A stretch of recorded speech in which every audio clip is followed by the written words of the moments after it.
அஸ்ஸலாமு அலைக்கும் வரஹ்மத்துல்லாஹி வபரகாத்துஹு. தினம் ஒரு துஆ தெரிந்து கொள்வோம். தொழுகையின் இறுதி இருப்பில் சலாம் கொடுப்பதற்கு முன் ஓத வேண்டிய துஆ.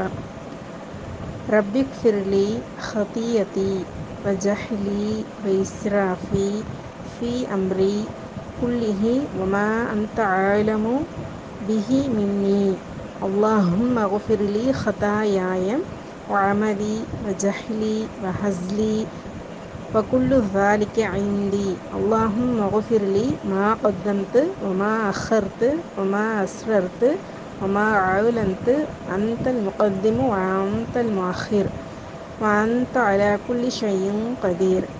இதனுடைய பொருள் என் இறைவா, என் குற்றங்களையும் என் அறியாமையையும் என் செயல்கள் அனைத்திலும் நான் மேற்கொண்ட விரயத்தையும் மன்னித்து விடுவாயாக.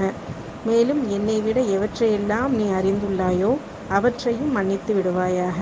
இறைவா, நான் தவறுதலாக செய்ததையும் வேண்டுமென்றே செய்ததையும் அறியாமல் செய்ததையும் அறிந்து செய்ததையும் மன்னித்து விடுவாயாக. இவை யாவும் என்னிடம் இல்லாமல் இல்லை. இறைவா, நான் முன்னால் செய்ததையும் பின்னால் செய்ததையும் இரகசியமாக செய்ததையும் பகிரங்கமாக செய்ததையும் மன்னித்து விடுவாயாக. நீயே முன்னேற்றம் அடையச் செய்பவன், பின்னடைவு ஏற்படச் செய்பவனும் நீயே. நீ அனைத்தின் மீதும் ஆற்றல் பெற்றவன். இது புகாரில் பதியப்பட்டிருக்கு. இதை அறிவிக்கிறவங்க அபு மூசா ரலியல்லாஹு அன்ஹு அவர்கள். அல்ஹம்துலில்லாஹ்.